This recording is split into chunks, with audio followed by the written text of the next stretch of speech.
یہ بڑا مشہور قول ہے حضرت علی کا، اسے یاد رکھنا۔ آپ فرمایا کرتے تھے علم جو ہے وہ مال سے ہمیشہ بہتر ہے۔ ایک شخص نے کہا حضور تھوڑی سی بات کھول دیں، تو آپ فرمانے لگے مال تو فرعون کی وراثت ہے اور علم نبیوں کی وراثت ہے۔ اور آپ فرمانے لگے مال تو تقسیم کرنے سے کم ہوتا ہے، علم کو بانٹتے جانا یہ بڑھتا جائے گا۔ امام راضی نے لکھا ہے مولا علی کا قول۔ تو پھر حضرت علی المرتضیٰ شیر خدا رضی اللہ تعالیٰ عنہ فرمانے لگے مال تو دنیا میں پیچھے رہ جاتا ہے اور علم تو قبر میں بھی ساتھ جاتا ہے۔ دیکھیں نا ایک جملہ ہے حضرت علی کا، اسے ہمیشہ یاد رکھیے گا۔ آپ فرمایا کرتے تھے تعلق رابطے سے رہتا ہے۔ آپ کھول لیں اس قول کو، جتنا مرضی کھول لیں۔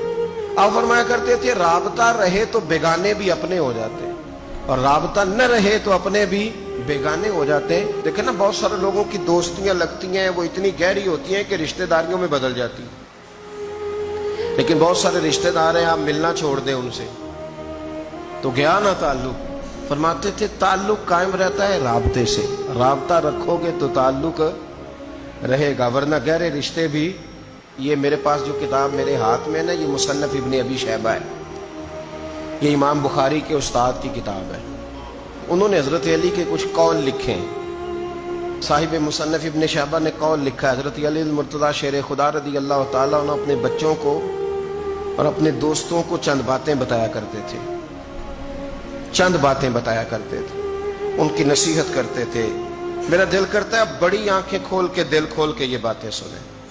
یہ اس شخص کی باتیں ہیں جنہیں میرے نبی نے کہا ہے کہ یہ حکمت کے شہر کا دروازہ ہے، آؤ ذرا اس دروازے کے قریب جائے۔ حضرت علی شیر خدا فرماتے تھے مجھے دو باتوں کا خوف ہے تم پر۔ اپنے دوستوں کو کہتے تھے جو ان سے پیار کر، اور یہ بھی یاد رکھیں مولا علی کی محبت ایمان ہے اور علی کا بغض نفاق ہے۔ اگر کسی شخص نے اپنا ایمان چیک کرنا ہو تو دیکھے دل میں مولا علی کی محبت کتنی ہے۔ حضرت علی کی محبت ایمان ہے، تو سارے محبت کرنے والے ہیں، تو آپ نے اپنے محبت کرنے والوں سے کہا۔ حضرت علی فرمانے لگے مجھے دو باتوں کا خوف ہے، ایک مجھے اس بات کا خوف ہے کہ تم امیدیں لمبی باندھو گے، اور دوسرا مجھے اس بات کا خوف ہے کہ تم خواہشات زیادہ کرو گے۔ فرمایا جو آدمی لمبی امیدیں باندھتا ہے وہ آخرت کو بھلا دیتا ہے۔ وہ بلڈنگ بناؤں گا، وہ مکان بناؤں گا، اتنے کروڑ کماؤں گا، فرمایا وہ آخرت کو بھلا دے گا، پھر وہ امیدیں پوری کرنے کے پیچھے لگ جائے گا۔ اور فرمایا جو آدمی خواہشات کے پیچھے لگتا ہے نا، ایک لمبی امیدیں نہ باندھنا، ایک خواہشات کے پیچھے نہ لگنا، فرمایا جو خواہشات کے پیچھے لگتا ہے پھر وہ حق کے رستے سے ہٹ جاتا ہے، نہ حق کہہ سکتا ہے نہ حق پہ چل سکتا ہے، کیونکہ اس نے تو خواہش پوری کرنی ہے۔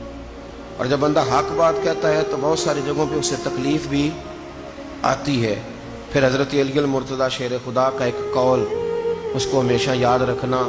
آپ فرمایا کرتے تھے دنیا تو پیٹ پھیر کے جا رہی ہے، اس کو تو امام بخاری نے بھی لکھا ہے، دنیا پیٹ پھیر کے جا رہی ہے اور آخرت آ رہی ہے۔ فرمایا یاد رکھنا لوگ بچے تو بنتے ہی ہیں، بیٹے تو بنتے ہی ہیں، کوئی دنیا کا بیٹا بن جاتا ہے، کوئی آخرت کا بیٹا بن جاتا ہے۔ فرمایا مجھ سے پیار کرنے والوں دنیا کے بیٹے نہ بننا، آخرت کے بیٹے بننا۔ اور حضرت علی المرتضیٰ فرمانے لگے یاد رکھو آج عمل ہے حساب نہیں، لیکن قیامت میں صرف حساب ہوگا، عمل نہیں ہوگا۔